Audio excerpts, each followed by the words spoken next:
and welcome to the news on NTA International. I am Charles Alpha. My sign language interpreter is Franklin Hefe.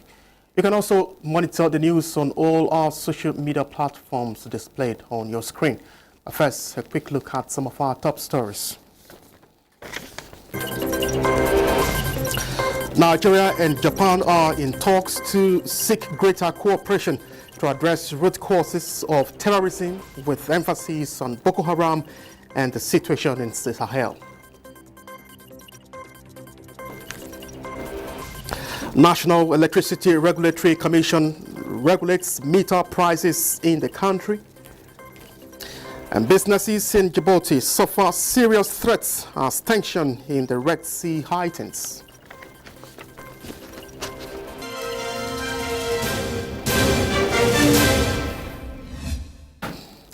We begin with President Bola Tinubu soliciting the support of the National Assembly to implement critical reforms in the nation's oil and gas sector to make it globally competitive, as well as a propeller for economic growth and development. Represented by his Chief of Staff, Femi Gbajabiamila, at the opening of a two-day retreat for members of the House of Representatives, President Tinubu emphasizes that the executive and legislature share a common responsibility in shaping the future of the nation. A National Assembly correspondent, NTAi Pen, reports. This retreat for 360 lawmakers at the instance of the leadership of the House of Representatives is anchored on the theme Navigating Change, Legislative Strategies for Economic Transformation. The focus is to enlighten lawmakers on strategies for implementing the Petroleum Industry Act, which everyone agrees is critical to reforming the oil and gas industry. For the government, reforms are ongoing to unlock the potentials of the oil and gas sector, and executive-legislative synergy cannot be overemphasized. Mr. President says that we are pushing policies to attract investment in the oil and gas sector. He wants me to remind you that recently he signed an executive order to unlock about $10 billion in fresh investments in the sector. This will happen through fiscal incentives for non-associated gas, midstream and deepwater oil and gas developments. We will need, Mr. President says, the support of the National Assembly to fully implement some of these reforms, as statutory changes will be required in some areas. The legislature, on its part, is ready to aid the president's economic reforms, especially in enacting laws that will strengthen tax administration. The People's House is ready to collaborate closely with the executive to enact targeted legislative interventions to address our current challenges and capitalize on new opportunities. This retreat is designed to be a springboard for action. By its conclusion, we aim to achieve a multi-pronged outcome. Legislative strategies will play a pivotal role in navigating the changes and seizing the opportunities that lie ahead. The retreat is expected to provide a clear roadmap for legislative roles and oversight in implementing the Petroleum Industry Act. In Abuja, NTAi Ikben, NTA News. The federal government has declared Wednesday, 1st May 2024, public holiday to commemorate this year's Workers' Day.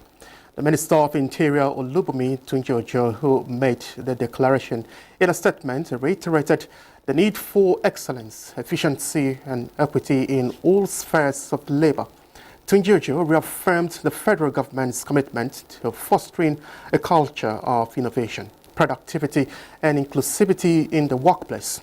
While acknowledging the contributions of workers, the minister called for proactive measures to mitigate adverse effects of climate change through synergy in the implementation of sustainable practices and policies that promote well-being in the workplace and in building a nation guided by the principles of integrity, diligence and compassion.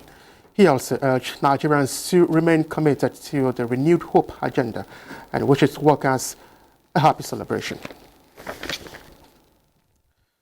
Now, the 10th National Assembly has pledged commitment through purposeful legislation to facilitate collaboration with the Ministry of Information and National Orientation in its renewed vigor towards national rebirth. This was when members of the House of Representatives Committee on Information visited the ministries at the headquarters at the Radio House Abuja. Salio Guanara reports. But I have taken this cry to Mr. President, and he has assured that it can never be like this again. It is the first oversight duty by members of the committee to the ministry under the watch of Mohammed Idris since August 2023. Members scrutinized the ministry's 2023 and 2024 budget documents and took a unanimous decision to support the Ministry of Information and National Orientation with a supplementary budget for an upward review of the ministry's recurrent and capital expenditure in view of its objective of national reorientation. One of the cardinal objectives that this ministry is focusing on now is the restoration of trust between those who are elected and Nigerians who have elected them. And that can only be achieved when Nigerians are being told what they think and in their judgment is honest, it is accountable, it is transparent, and something that they can fact check. In the new Ministry of Information and National Orientation, every information that we are provided to Nigerians are facts-based.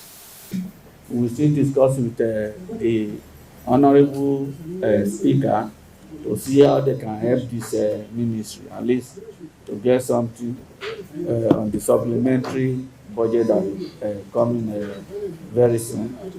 And 2025 budget too, we will ensure that something better is coming to this ministry. Members assured more support to the efficient and professional information management style of the minister, Mohammed Idris, and hope that it will be sustained to facilitate the positive turnaround for the good of the nation. In Abuja, Salio Guanara, NTA News. The Minister of State Labour and Employment, Kiruka Onyeji-Ocha, has inaugurated the National Productivity Order of Merit Award Committee. The minister urges members of the committee to demonstrate highest level of patriotism in the selection of distinguished personalities for the award. Joseph Otsen reports. The National Productivity Order of Merit Award is an annual event designed by the federal government to recognize and honor at national and state levels the most productive individuals and organizations from the public and private sectors in Nigeria. Diligence, high performance, high productivity, and research achievements are the lookout.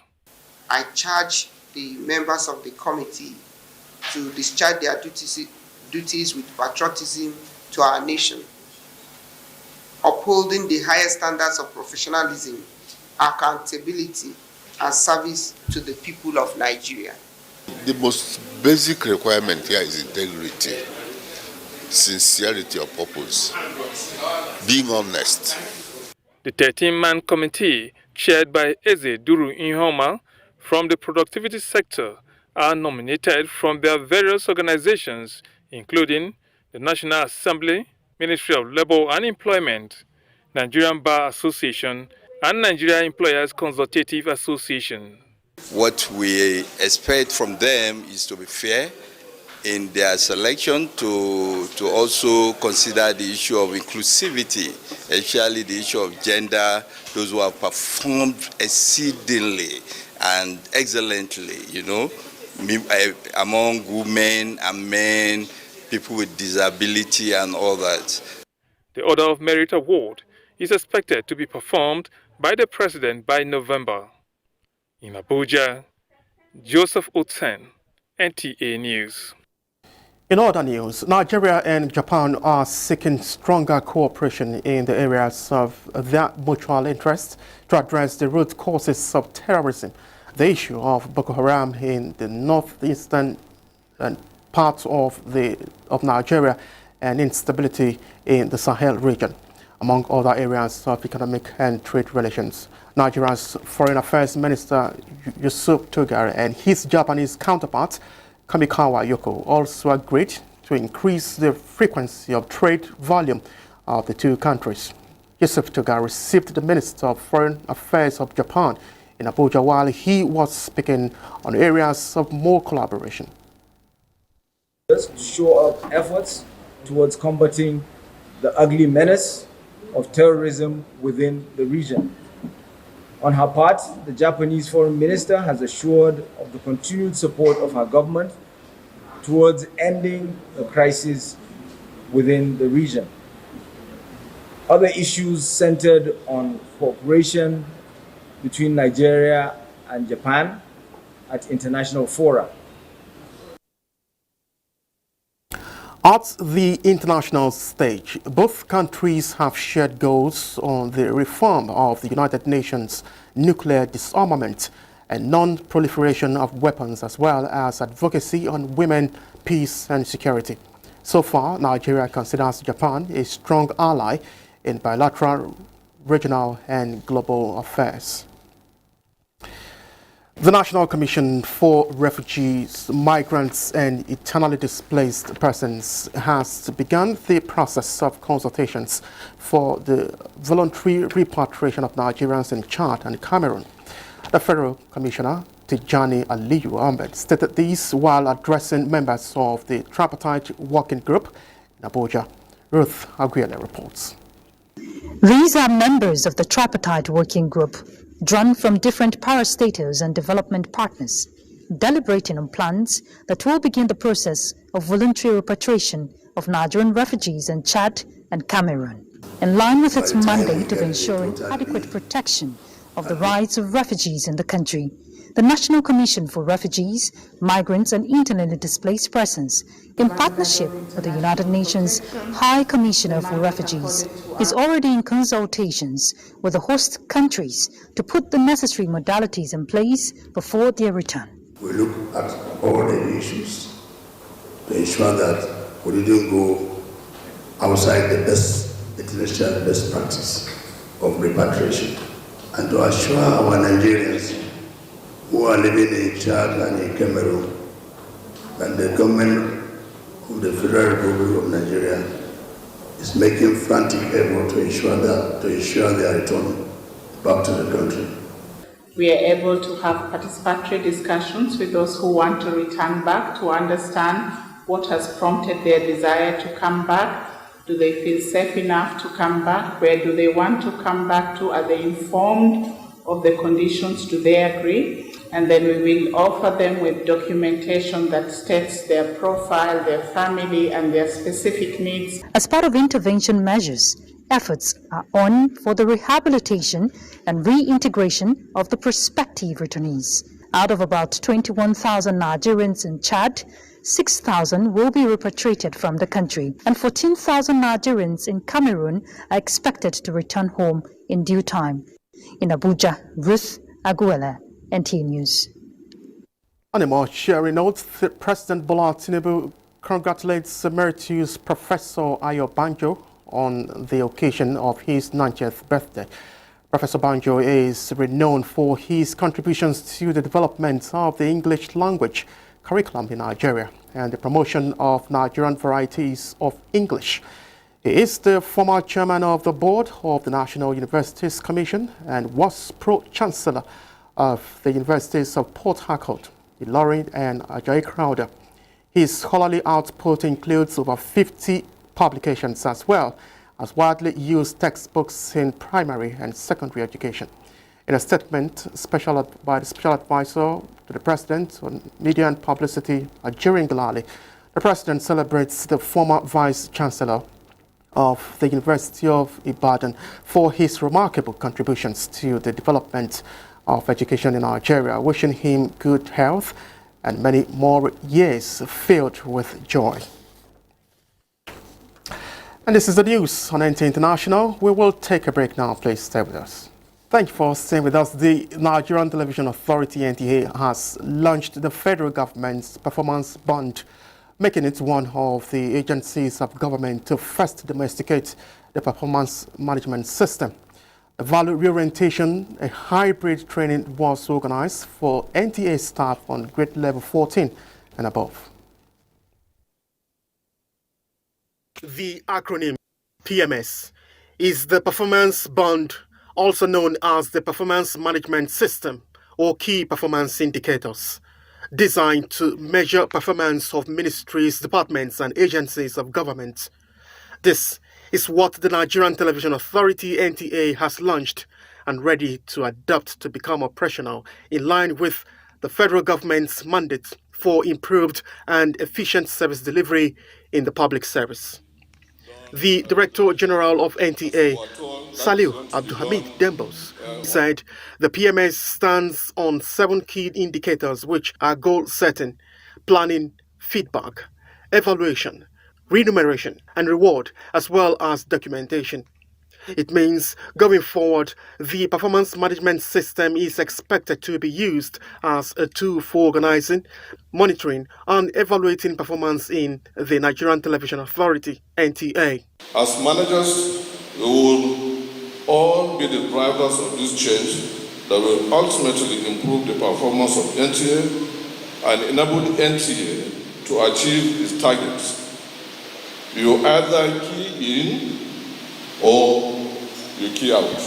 The federal government introduced the performance management system, which is going to be a more frequent type of appraisal of the performance of staff. And that is what we are giving life to today. The Office of the Head of Service of the Federation commended NTA for being the first agency of government to adopt the performance bond. I'm happy when I see that you are projecting your core values. The pillar I was sitting there, I saw the core values. So when people don't know the mission, the vision, the core value of an organization, they are likely not to go the same direction that the organization is going. Emphasis of speakers at the training was on accountability, ethics and value reorientation, corporate culture and administrative procedures, as well as discipline towards achieving the vision and mission of NTA. One thing is key. Whatever we do, we need to align it with the goals of NTA. And so PMS just sets about to make sure that employees and resources are all geared towards achieving those goals. General Manager NTA International and Chairman PMS Implementation Committee NTA, Oganya Simon, said staff performance evaluation will now be based on the PMS quarterly as against the annual appraisal by the organization. This will be premised mainly on respect for the authority, dedication, teamwork, loyalty, promotion of national unity, respect for all views, discipline, responsibility, and commitment to duties. Charles. The Nigerian Electricity Regulatory Commission has deregulated the prices of meters deployed under the Meter Asset Provider Scheme, MAP, with effect from May 1st, 2024. The Commission says this is to enable customers acquire meters from MAPs of their choice based on competitive open market prices determined from transparent bidding frameworks.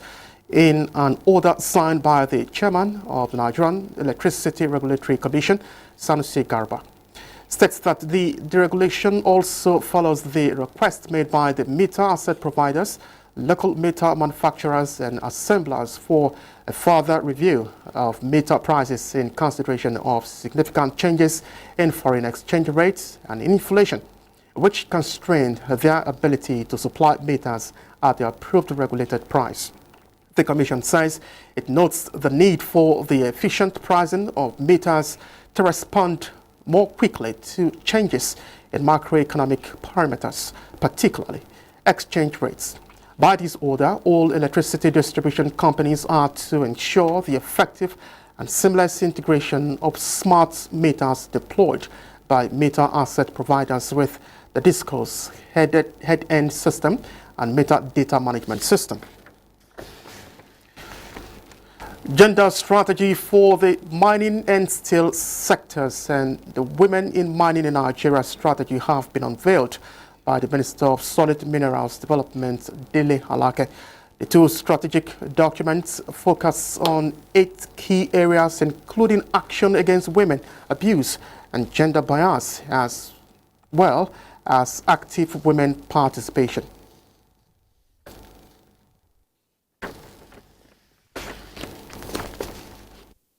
Sustainable development, empowering women in mining in Nigeria, ensuring that women in mining are also in the leadership positions, even in the governance structures, to ensure sustainability of the sector.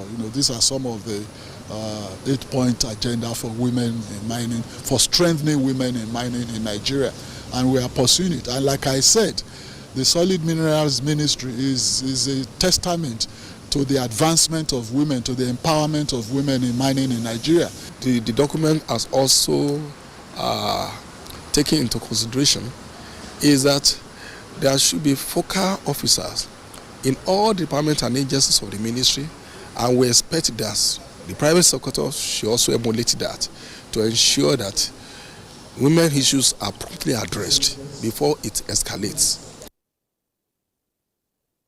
A prosecution witness for the Independent Corrupt Practices and Other Offences Commission, Hama Bello, has continued giving evidence in the trial filed by the agency against a former head of civil service of the Federation, Winfred Oyoita, tendering what he said were purported printouts of incriminating WhatsApp messages between the defendants and some of her associates. The prosecution witness told the Federal High Court, Abuja, that Oyoita allegedly compromised her office by allegedly seeking and accepting gratification from contractors on government contracts. Oyoita and 9 others are facing 18 counts charge of alleged diversion of public funds to the tune of 3 billion naira. The court adjourned her trial to May 22. Meanwhile, the Federal High Court has fixed May 30th to rule on a bail application filed by detained leader of the Mietiala Kautahori Fulani organization, Bello Bodejo.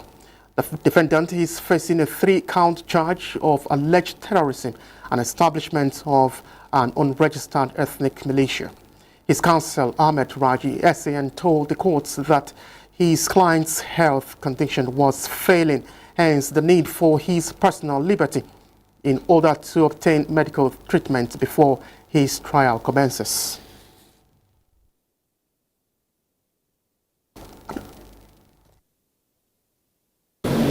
He has a right to his liberty. Please do stay with us for more reports ahead.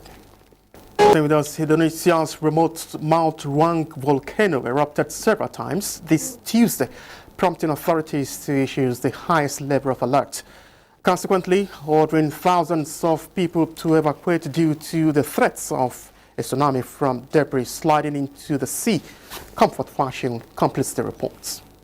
Country's volcanology agency had warned that the threat from the volcano was not over yet after it erupted more than half a dozen times this April, sparking the evacuation of more than 6,000 people. The volcano sent a tower of ash more than 5 kilometers into the sky, adding a fiery column of lava. The National Disaster Agency estimates 11,000 to 12,000 people had to be relocated from near Ruang's crater. Currently, the local disaster mitigation agency, military, and police are evacuating residents. The disaster agency had imposed a 7-kilometer exclusion zone around Ruang after volcanology officials warned locals of the potential for ejections of incandescent rocks, hot clouds, and tsunamis due to eruption materials entering the sea. Indonesia, a vast archipelago nation, experiences frequent seismic and volcanic activity due to its position on the Pacific Ring of Fire. Comfort Fashion, NTA News. And that report concludes the news on NTA International. Many thanks for being part of it. I am Charles Alpha. Franklin Ife has been our sign language interpreter.